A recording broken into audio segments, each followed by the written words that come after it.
everybody. Welcome back. Hope you had a great lunch. We have a really good panel coming up. Identity is the new blue, and I'd like to introduce the moderator and a man with impeccable taste in jackets, Mike Kaiser.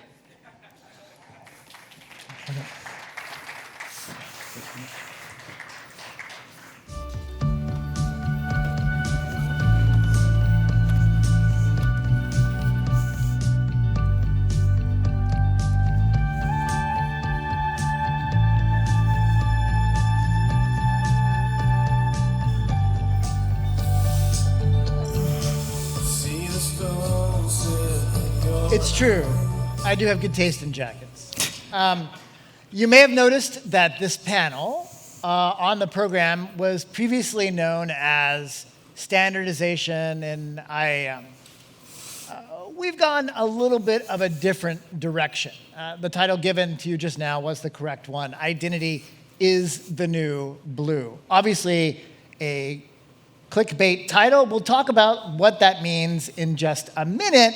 But first, let's meet our panel. Would each of you introduce yourselves so everyone knows who you are? Sure. Hi, everyone. This is Priya Sirvani. I am the Global CISO and head of global IT infrastructure for Fiera Capital, which is a global asset management firm with about $160 billion of asset under management. Hello, I am Manas Giri. I am the CISO of WestJet, which is the second largest airline in Canada. Pretty much still entrepreneur because it's still only 26, 27 years old. Overall, 19, 20 years of experience in cybersecurity in different domains. Previously in banking for 10 years and then 2 years with WestJet. Thank you. Good afternoon, everyone. My name is Kash Parvez. I'm the Chief Information Security Officer at University Health Network, the largest teaching hospital in Canada, as well as a group CISO for what we term a group of hospitals in the core Toronto region. So, thank you. Excellent. And I'm Mike Kaiser, the Director of Strategy and Standards at SailPoint. Let's talk about what I mean by identity is the new blue. You see, in the beginning, as it happens, the color blue didn't exist in the ancient Western world. Yes, you had the blue sky and the blue sea, but blue as a color was really hard to procure. It was very difficult to use, to manipulate. And so as such, there was no cultural appropriation of blue. It didn't exist in the semantic vocabulary.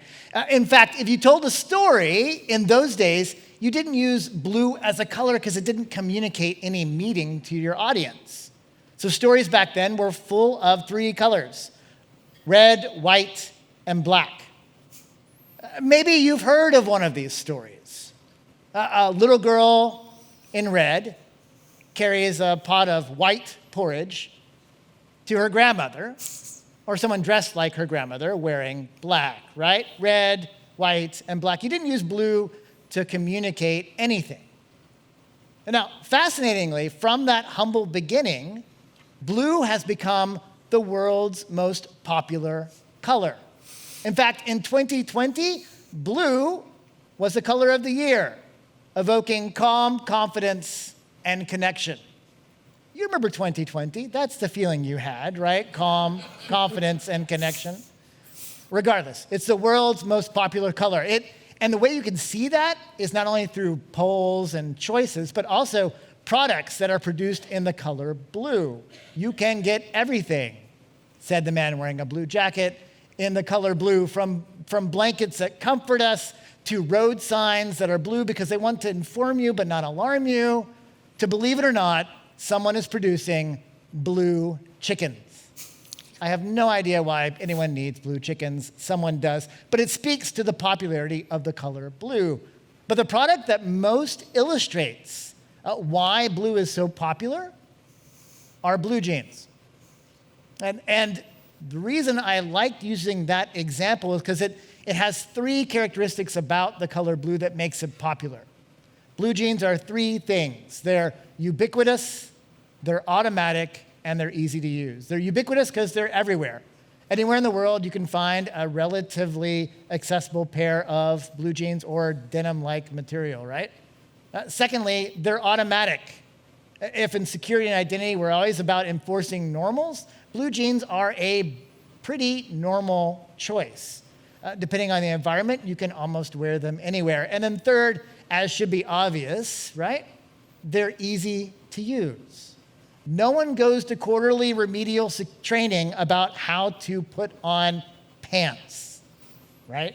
So, ubiquitous, automatic, and easy to use. Identity is following a similar path, I'm going to argue, and our panel is going to discuss. Identity, yes, has always been around, like the color blue, but it's having a moment, especially over the last 3 to 5 to 7 years. It's rising in importance, it's rising in ascendancy, it's changing our organizations and being culturally appropriated and changing how we not only work, but live our lives and changing the fabric of our culture. And so I want to talk about the progression of identity in those 3 areas. Ubiquity, being automatic, and being easy to use. And we'll start with ubiquity. You know, as I said, identity is having a moment, Priya. Could you talk about how it's shifting our landscape, especially how we think about doing enterprise security and consumer security? Absolutely, and I think, I can particularly like the analogy you use because, interestingly, I learned about this blue color not existing about 2 years back, and I was actually listening to a podcast. This was on personal development. They were talking about power of perception, and that's where they brought it that, Himba tribe, it's a tribe in Namibia, north of Namibia. They still exist, but they've been like thousands of years around, and they don't have a word for blue in their vocabulary. They just don't have it. So they were actually, scientists showed them 12 boxes, one of which was blue and the rest green, and they just couldn't spot it. To kind of say that what we don't know, what we don't have a word or don't know, we just can't see it. Interestingly, they have actually 19 words for the color green. And so even one shade of green changed for those 11, 12 boxes, they could pick it up easily, which our naked eye won't pick. So the point, again, around that power of perception, but I was pretty impressed by the fact that blue has actually come up in the last couple centuries. It didn't exist, and still some tribes don't know about blue, and they describe sky and other things in shades of green. So, but having said that, coming back to identity, I think to the point that you made, it's not that blue has not, or identity has been non-existent. It's just gone through stages, in my opinion. So the first stage, pre-computer stage, we still had driver's license, we still had passports that people used in physical world. Stage 2, we come to Windows 95, Windows NT, Microsoft networking, and that introduced user ID and password to masses in some way, and that was like your stage 2 work for a while. Comes stage 3, where with the same networked environment, we felt the password was not sufficient, and we kind of went a step ahead in verifying those identity through authentication, stronger authentication, and MFA kind of was born or became prevalent. And now as we get to that stage, which is where we are, and I would say stage 4 in my opinion, where we moved to this whole cloud-predominant environment, remote workforce, working from anywhere, digital supply chain. You even have, everything is now happening digitally. Data being everywhere, it's almost like you have more application, more users, more services, more data, more devices outside of your network in most cases than inside your network. So that's kind of changed the paradigm in some ways, and that's where we are today as CISOs and as security leaders, thinking about how do we kind of approach this. So from my perspective, what that has meant is our traditional security measures and security perimeter has actually eroded. We are no more in that zone where more data is outside or more services are outside, right? So we need to look at this differently. We need to look at identity as the core, as the central plane, really kind of coordinating everything. And that actually means, we're kind of going into that identity is a new perimeter now. You just define everything starting with identity and see how things go. And that's really how I've kind of also approached this in my own environment, to really say, forget the statics, because there is nothing static now. Everything is dynamic. But the core thing, I think, in my mind, that kind of connects the entire security and IT infrastructure fabric, the entire security and network access fabric, is identity. And that's where the whole, the entire security design and the architecture is being made now. I moved into a house a couple years ago. I did what anyone normally does. The first thing you do when you move into a new place, you don't unload boxes, you don't clean. If you're like me, I set up my wireless network, because that's essential to my life, obviously. I turned it on. I looked in the neighborhood around me. I saw 4 refrigerators, Wi-Fi connected, wide open. Now, if it has an internet connection, it has an identity. Do you see areas that identity is moving into in how you think about securing the enterprise? Are there new areas or surprising areas that identity is coming out in that you see as challenging or emergent? So I'm going to just jump in here as well. So, I mean, Priya just touched on it as well, and I think that, keeping with the ubiquitous theme, identity is everywhere, and it is sort of the new perimeter. A lot of people in the IT world, if you're from the infrastructure side, you'll know that it's you've got a sort of a cloud-first mindset. Everyone says, it's cloud-first mindset. I'm going to go everything to the cloud. I'm not going to buy on-prem.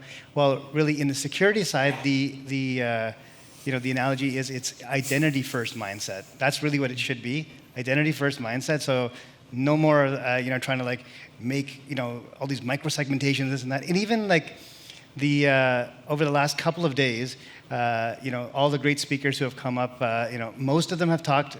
Even this morning, the gentleman from Microsoft, he had it as well. He stressed on PAM. He said, if there's one thing you do, you got to do PAM. There's another PAM discussion in the breakout room just on the side there a little bit earlier today. And then all of these discussions about zero trust as well. Everything's zero trust. Well, that's great. Everyone's heard of that ad nauseum, but all of that is identity focused, right? Everything at the core of it, zero trust is identity focused. That's really what it is. So you're right. I mean, identity is basically it is security now. Identity is security. So. Agreed. There's an ongoing discussion in the practitioner community, I would say, about the definition of identity. Is it attributes about the person? Is it claims about the person? Is it where they're coming from, their device? How would you define identity for someone who's just coming into the space or who's been in the space a long time?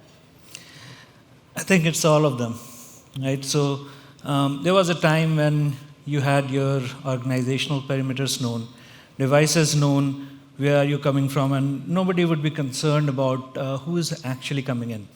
Then, technological modernization occurred, and then the pandemic only made it go on an escalated fashion. And now the requirement was that anyone can come in from anywhere to access anything, and that's where identity started being talked of so much importance. It was always there, by the way. It took an immense amount of understanding to say that anytime anyone is trying to do anything, you basically are establishing a trust. It's a relationship that you're trying to say, who are you? What do you want to access? Why do you want to access?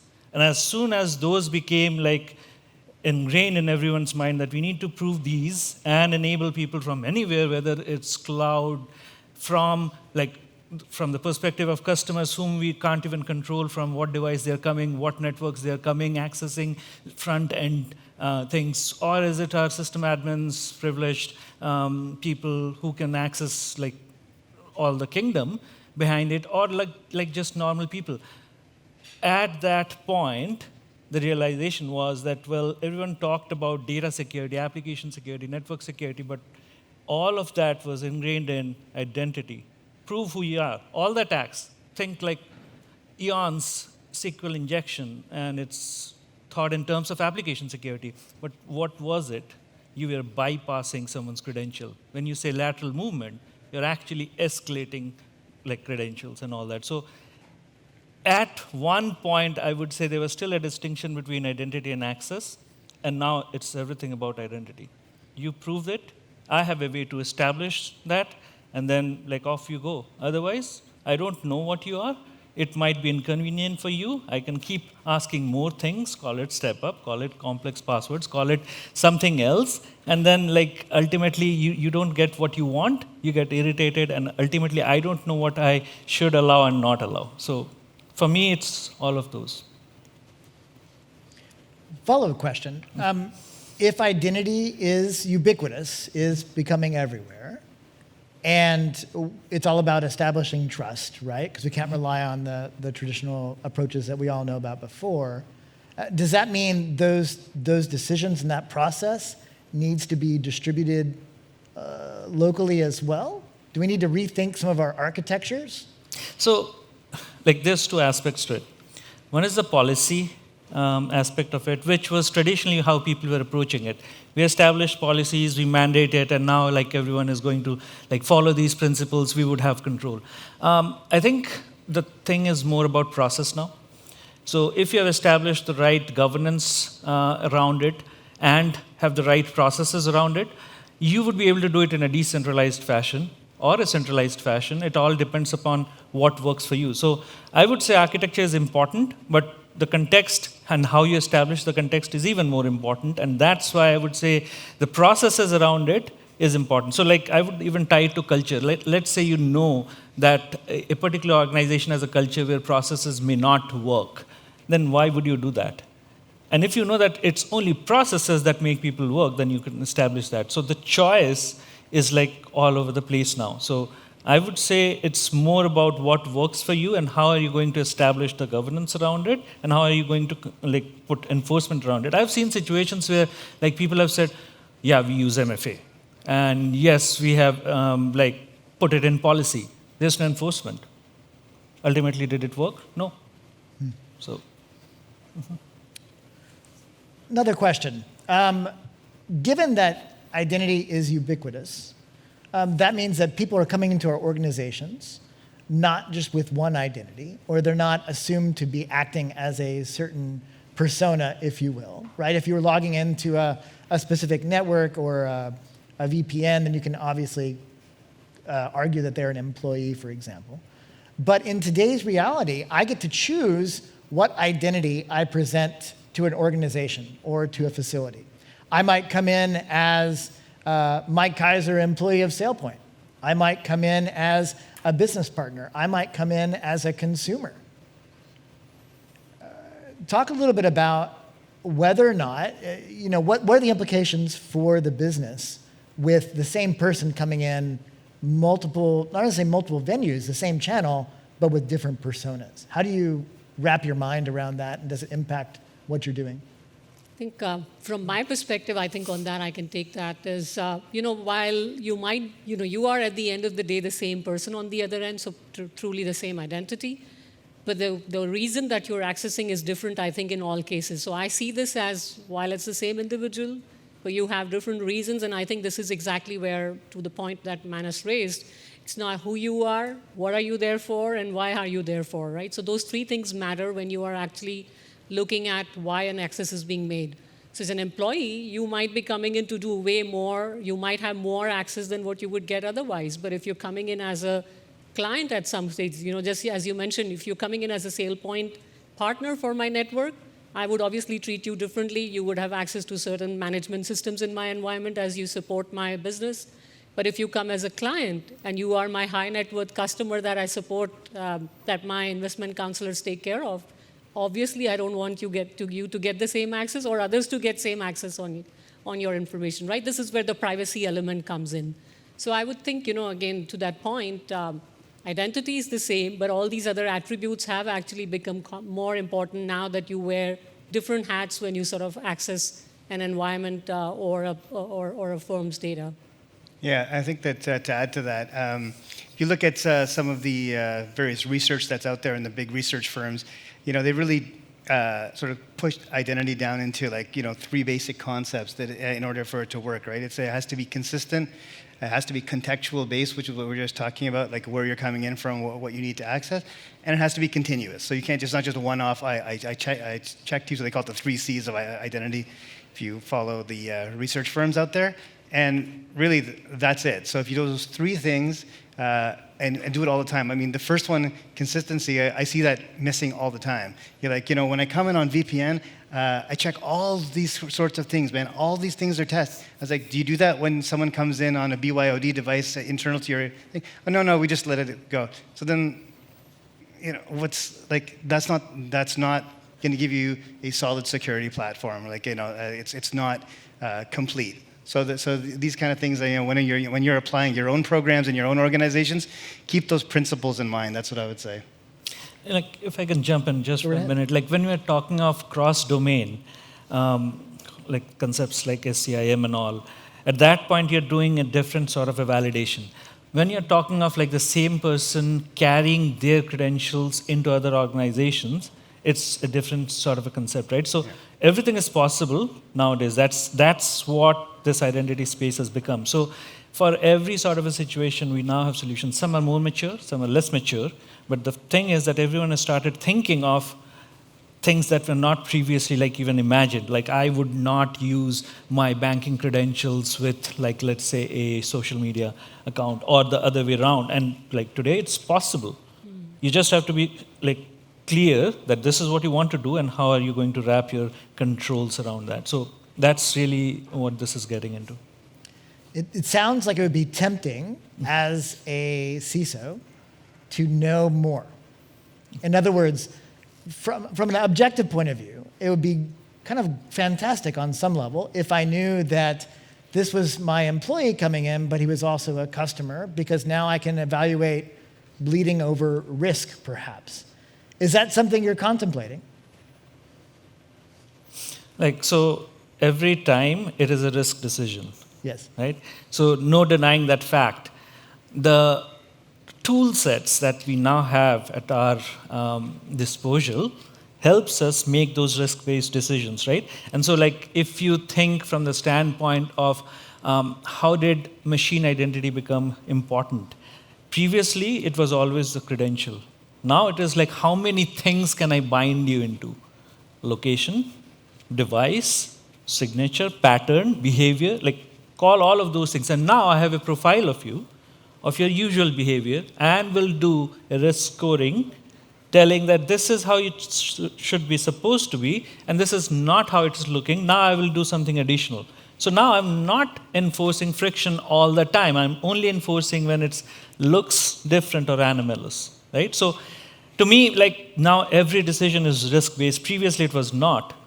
Like let's say you put policy, going back to one of the previous questions, right? It was always like, you will always need these credentials. You will always, if it's MFA, you'll always need this MFA. If it's like a high-risk application, you'll always need to go through these sort of things. And like, there was no contextualization that is this behavior-based, and do I have more to make some decisions? So today, like, I would say almost everything is risk-based.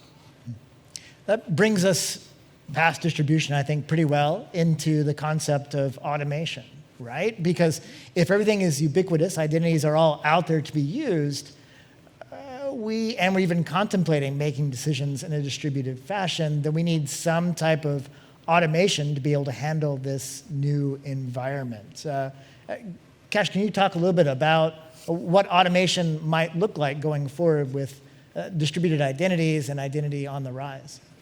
Yeah, for sure. I mean, like we talked a little bit about decentralization as well, about various different identities, and as you come in, and so it's not just this IT person making all these decisions about you get access to this and you get access to that and that sort of thing, and so all of that needs to be put into the fabric of your identity access management program, so that these decisions are made, like you said, on the fly, automated, right? So there's no one saying so, because I mean, you would never be able to get anywhere if every time some new employee needs to come on, you have to go through the finance department and HR's approval and this and that. It's like, oh, does he or she get access to these files or those files or this file and that file? No. So you're exactly right. So it has to be baked into automated process, whether it's in your ticketing system or your onboarding process, ServiceNow, Jira, whatever you use.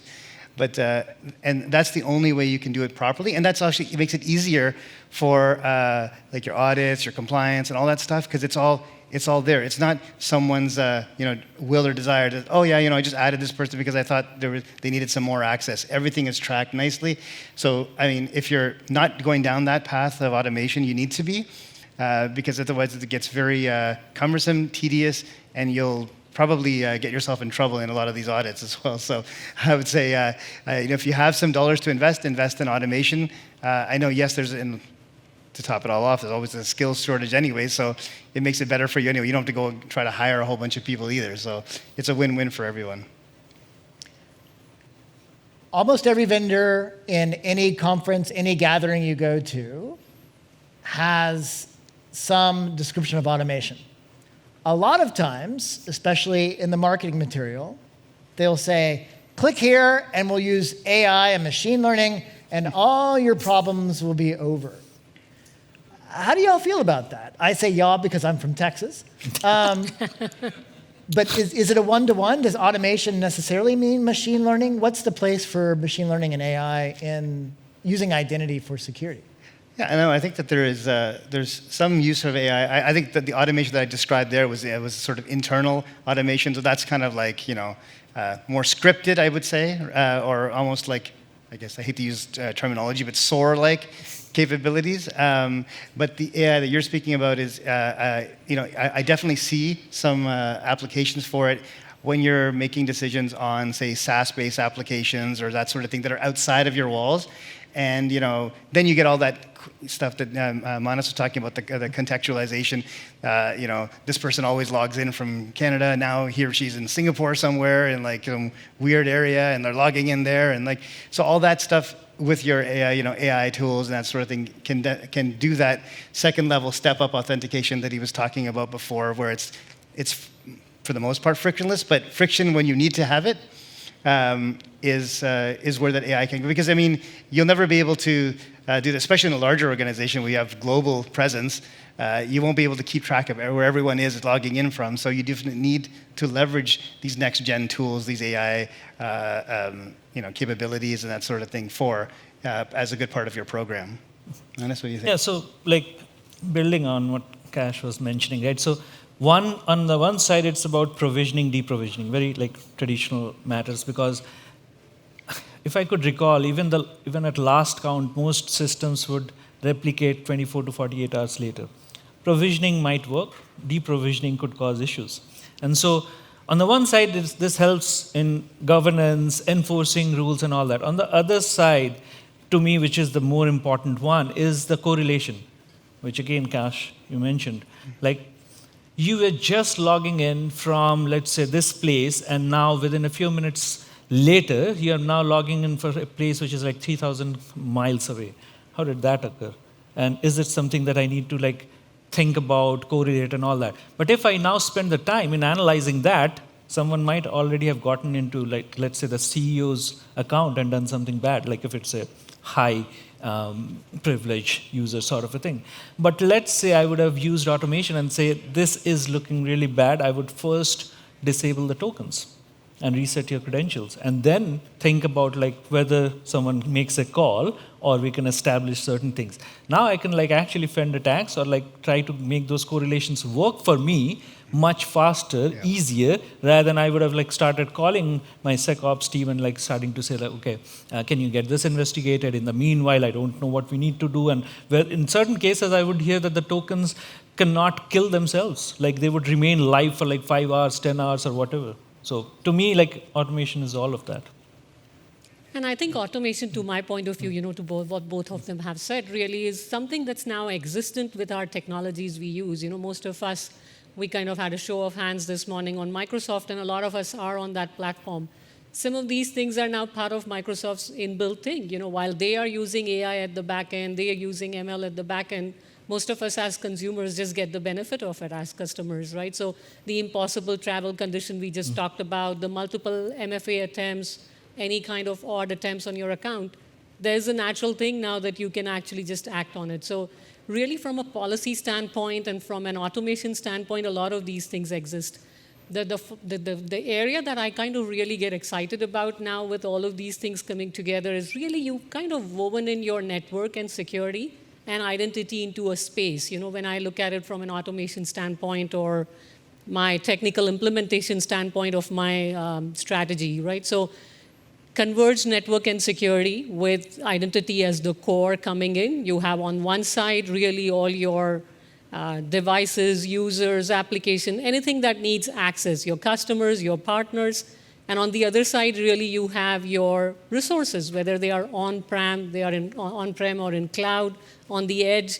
And you just really have this all put together internally as an engine, which is wherever these things are, you're facilitating it through your secure access service edge, sort of a scenario where everything is kind of made available with what identity at the core. So it's more identity aware, definitely, and also context aware. So the points that we just raised about the location you're coming in, the device you're using, the policies on those devices, the behavior, a lot of these things together, in some way that automation is now where in the past you had to manage multiple access points, multiple environments, even if you had like this closed perimeter, but you still had your branches out there, you had your other stuff. Now it's all abstract in some way, but also much more controlled because of some of these things. Excellent. So it sounds like what AI and ML is useful for in part is helping you establish the normal. It's helping you establish what the expected behavior or identities are, and then quickly identifying when we're out of bounds, at least at that point in time. Now, y'all also talked about policy playing a key role. I've heard that multiple times. Would someone like to take a shot at defining what policy means? And the reason I ask is because there's long been kind of a holy war in parts of our industry talking about, oh, no, it has to be role-based access control. No, it has to be attribute-based access control. No, it has to be policy-based access control, usually meaning identity context in the moment. But if policy is key to automation and other parts of business, how do we define policy in this environment? Yeah, I would also argue that it should be actually none of those. It should be risk-based access, risk-based control. Really, that's what it really should be. None of that access or role-based or any of that, right? Because really, that's what it comes down to anyway. Like what you're actually accessing. So, in order to do that, though, you can't do that in a silo. I don't even know what's the risk of the business. So you need to partner with the business, identify what actually is required in any of your organizations, and then have your data governance strategy on it, and that actually should dictate, I guess, what your policy becomes, right? Because a lot of you may have data governance teams, that sort of thing. So it makes it a lot easier that hey, your friendly neighborhood CISO, they didn't make it up. It came from the data governance side. They said, or the privacy side that said, you know what, these things need to be protected in this way. You go and make it happen. Then the policy falls out of that. It's like, okay, well, we need to do this because, this has been classified as such. And then it makes it a lot easier and the discussion a lot easier, I think. What do you think? No, so here's the thing, right? At some point, policies were just used as a means to say, thou shalt. And it's no longer the case. It's more of a configuration item. If you're talking of automation, you need something to be configured. To me, today, that's policy. And as Kash said, it should be risk-based. Now, you wouldn't be able to establish anything in a consistent manner and enforce it if you don't have some ground rules. And so to me, they're really the standards. So what standards are you working towards and establishing so that everyone is going from the same page and trying to enforce those? That's really it. So you establish the best standards, which helps you mitigate the risk that you're looking at, and then you use policies as configurable items to be able to enforce and maintain, pull data, correlate, and keep evolving. So to me, it's that. Yeah, I think nothing new to add to that, because at the heart of it is really the risk. And I would say policies are just a means of implementing what risk decisions you make, what business context is in the context as you go about it. And it also is the culture that you really want to have, where definitely you want to balance security at a high level, no doubt. We are all security professionals here. But also user experience, because we really can't forget about the fact that everything that we're doing is for the business, for the experience of our users, and to be able to help them to work in an agile fashion, to be efficient in what they do, right? So all of these things, when put in context, is where risk discussions start to come in, the risk versus value. And then that's where you kind of go down to the configurable items, as Manas rightly put it, and kind of put them in. We really shouldn't blow policies as much as like really the reasons behind what we are doing on these. Yeah. Excellent, excellent. So it sounds like risk scoring plays a key role here in evaluation of risk, that is the end result of that policy.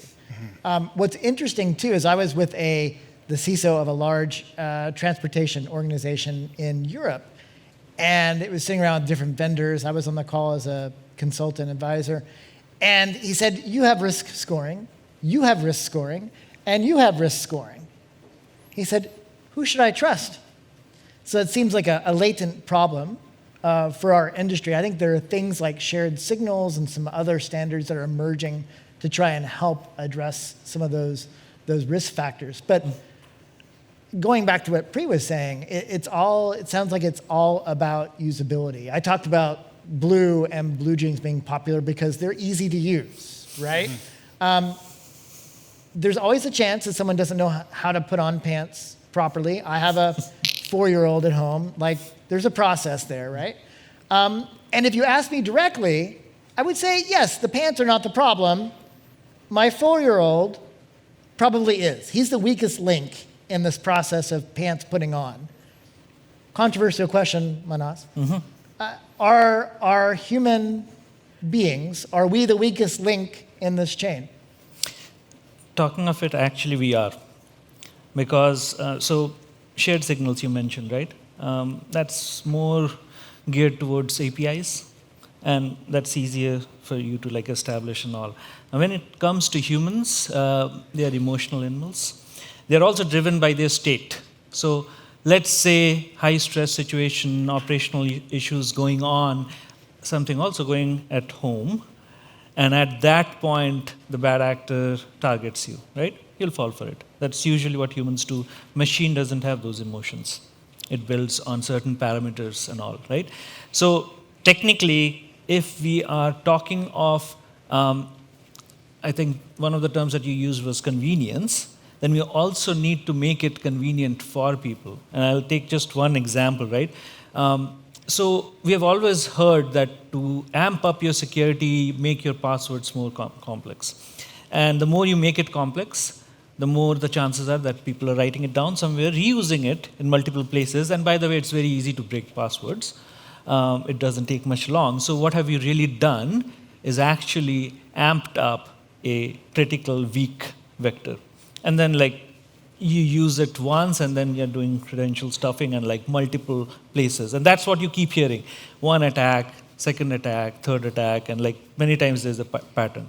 Now, if you were able to do something to increase the security but reduce the friction, truly seamless but more secure, and things like FIDO2 come to mind, that's when you're helping with the element, because humans will remain vulnerable.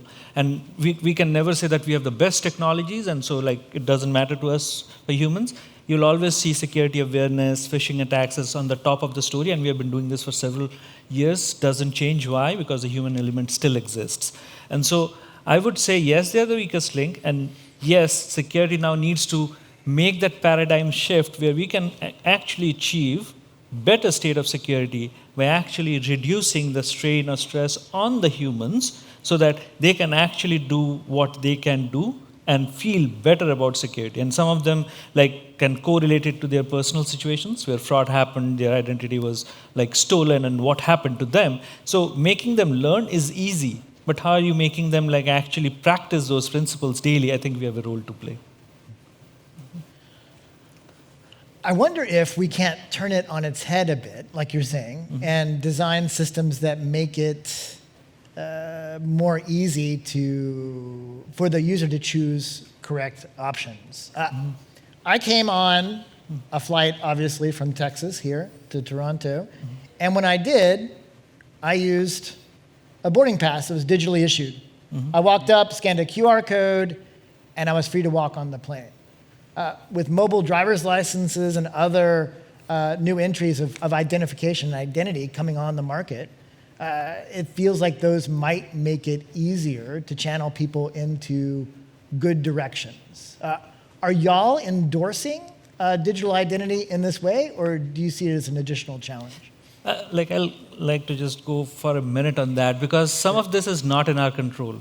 There are jurisdictional requirements. Some of this is under government control. So, for example, you can talk of digital identities. You can have pictures of your ID on your phone. You can go to the airport and you'll be asked for your physical ID. Otherwise, you can't get on the plane, right? And that, we cannot control. We can have these principles applied, enforced, enabled, and still it might not work. So there's one part of the challenge that I want to do.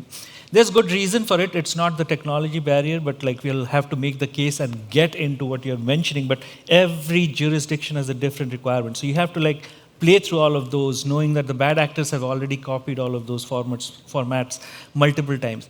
But if you see, during the pandemic, touch was probably the one causing the issue. And if you have to verify someone in person, at that point in time, you're just amplifying the pandemic's main way of spreading. So is it important and is it needed? Very much so. But there's certain things that we don't exercise control on, which is what, let's say, could pull things back for us a bit. Now, if you also see on the other side, there are two types of things on those identities. One, your date of birth, one, your SSN SIN, depending on which geography you are, which really cannot be replaced. There's once in a lifetime. So a compromise of that, you're basically compromised for life. And so some of those factors probably help or come in the way of when governments or jurisdictions need to make decisions. But I would just play it that sometimes it's not in our control. But is it the right thing? I would 100% agree. Yeah, I would chime in too. I think that's the direction things are going in general, because really, if you look at the journey of an employee, right? I'm with company A today, I'm doing things, I get an ID. They give me an ID, I log in, I do my stuff, I do whatever. I leave, I get a better job, I get promoted, I go somewhere else. Now I get another ID from that company. And then I log in and I do that, and I move on and so forth, right? So wouldn't it be great, every citizen of every province, we all have, here we have driver's licenses, some places have just an identification card for their citizens and that sort of thing. Wouldn't it be great if that was your identity everywhere? So you don't have to issue a new ID every time. Just that you just get verified on the identity that you already have. That is verified. That's, if you guys have done your taxes online, that's what they do at even CRA. They trust the bank. When you log in, they have online trusted partners. That's exactly what they're doing anyway. Right? You log in. You don't need an ID. You use whatever the bank gave you, and you log in that way. Similarly, you could do the same thing with your organization going forward at some, date in the future, where you can just log in using your whatever government-issued ID, and then that could get you on the path to passwordless, even, to be honest, right? You could just have some sort of a QR code and that sort of thing that's on your thing. And that's enough to verify you, and that's all you really need to do.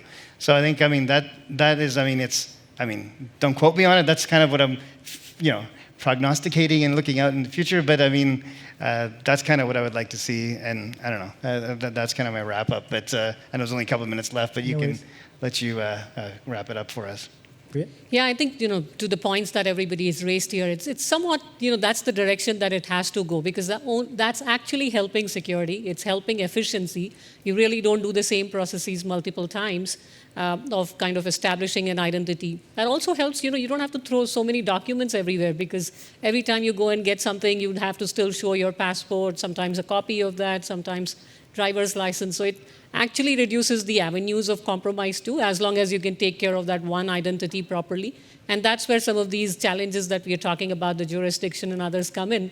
How do you really make sure that you can trust that, and what happens if that trust is broken in some part of that chain, really, right? And how do you recover from that? But that definitely is the way it would go, as we've also seen with the centralization of a lot of the architecture in other areas. The more you kind of bring things together, the more you simplify, the less you have in terms of numbers, easier it is to manage versus complex architectures, multiple environments, and then the challenges of managing it really. So in my opinion, that's the direction we are going. Of course, it's a risk-based approach you need to take and think through a few things, which is where just the time is the only thing that we would see solve that problem, yeah. Thank you. Thank you. I'll leave the room with one last thought on ease of use as well. There's a university professor in England named N.T. Wright that says with any cultural movement, whether it's blue or identity, if ease of use is an important thing, then there are two types of people in every organization or every cause. There are prophets and there are popularizers. Prophets are the ones who blaze the trail, cut with a machete through the brush, creating a pathway for others to follow. And we need those people in identity, but we also need popularizers. People that don't blaze the trail, but they set up the trail marker. They make it easier to go up the slope. And so in your organization, those are two things to think about. And if you're interested in talking about it afterwards, I'd love to hear your thoughts on it as well. Thank you, my panelists. That was very enlightening. Identity, to leave you with the last thought, is following the same trajectory as blue. And if we're going to make it popular like it needs to be, then all of us in this room have a place to play a role. Thank you all.